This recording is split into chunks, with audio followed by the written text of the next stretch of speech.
ஆனா பலாக்கொட்டையினுடைய புரதம் பாத்தீங்க அப்படின்னு சொன்னா கருமுட்டையினுடைய வளர்ச்சியை சீர்படுத்தக்கூடியதாகவும் இருக்கு.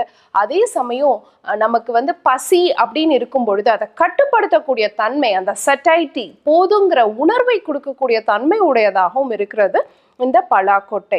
அதே சமயம் இதுல நிறைய நார்ச்சத்து நிறைந்ததாகவும் இருக்கு. அடுத்து அதுல அதிகமான இரும்பு சத்து நிறைந்ததாக இருக்கு. அடுத்து அதுல இருக்கக்கூடிய கால்சியம் சத்து, ஸோ பி காம்ப்ளெக்ஸ் சத்து நிறைந்ததாக இருக்கக்கூடியது இந்த பலாக்கொட்டையாக இருக்கு. பலாக்கொட்டையில ஜிங்க் சத்து அதிகமாக இருக்கு.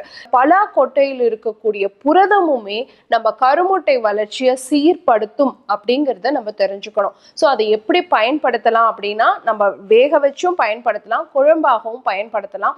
ரெகுலராகவே நம்ம உணவுல அதை சேர்த்திக்கலாம். சேர்த்திக்கும் பொழுது உடல் எடை ஆரோக்கியமாக இருக்கிறதும் கருமுட்டை வளர்ச்சி ஆரோக்கியமா இருக்கிறதுக்கும் அது சப்போர்ட்டிவா இருக்கும்.